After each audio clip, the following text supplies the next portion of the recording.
All right, this weekend is very unique, very special treat to share with you. Our favorite movie critic, Grae Drake. You usually see her in LA, or sometimes she's in London, an interesting movie, red carpet affairs. Well, right now, she's right here with us, here in the house in Atlanta. Good to see you. This is the best. Atlanta is amazing. Great. Oh, I'm so glad you like the city, and we're so glad you're here. You know what?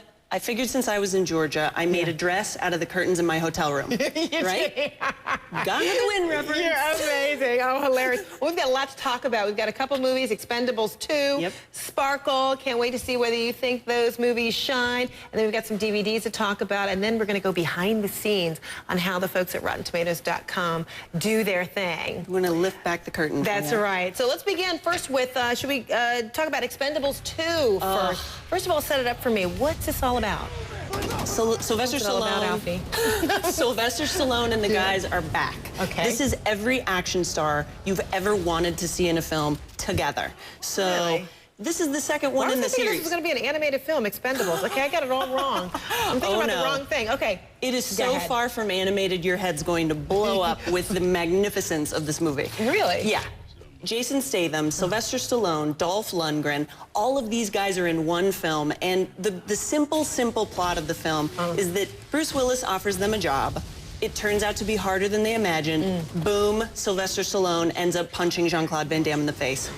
Best movie ever. All these great names, Jean-Claude Van Damme, Sylvester Stallone, wow. Yeah, and on the tomato meter, over at Rotten Tomatoes, you'll learn more about this later, but we get all the reviews together that all the critics have put together. We give the movie a score. Okay. Expendables is fresh at 65%. Now that means 65% of the critics liked it. Oh, wow. Yeah. So then your grade?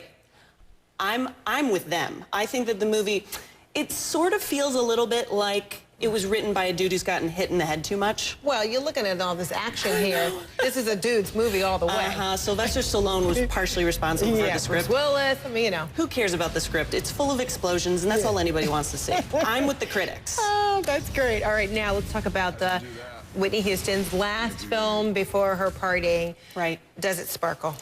It absolutely does. Yeah. I had so much fun watching this movie.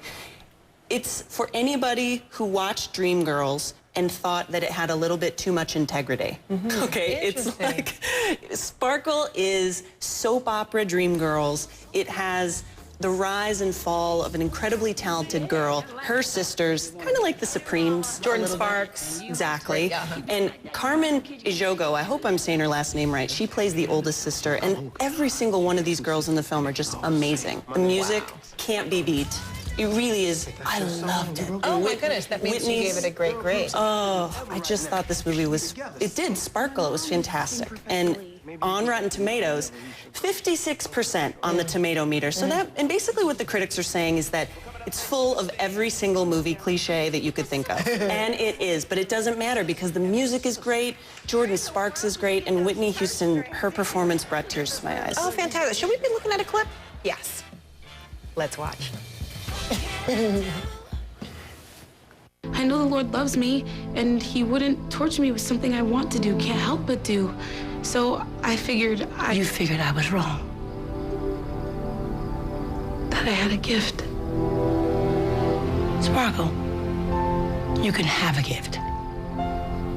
It's how you use it. Interesting. I like what Jordan Sparks had said about this movie and Whitney Houston in a previous interview, saying each character actually kind of extrapolated a little something from different phases of Whitney Houston's life, whether it was by design or by chance, but she thought effectively that happened. That's probably why the movie was so interesting, because even though it is full of cliches, it's still not a dull moment in it. This movie had me hook, line, and sinker. Really? I loved it to pieces. And I was the one in the theater that was screaming at the screen. I was like, oh, no, girl, don't. Oh, don't tell me you're a talker. That would be me, too. People hate that. My husband's like, we are not going to the movie together. Why are you talking to the screen? I can't help myself. I know, I can't either. I'm one of the people that video rentals were made for. Oh, we're going to talk about that coming up. So what was your grade on this one? Did I miss that? I'm with the critics. I'd give this one a much higher grade than they did, but I agree at most of the time what they're saying. It's cliched, but still go see it. And, you know, honor Whitney Houston and her amazing performance in this film. Oh, okay. So you're going to be back. You're going to talk to us about some DVD releases, and then you're going to lift the curtain, reveal yourselves. That's right. RottenTomatoes.com, how you do your thing. Going to tell you how it all works. Oh, excellent. Fresh or rotten. Just remember that part. All right, thanks, Grae.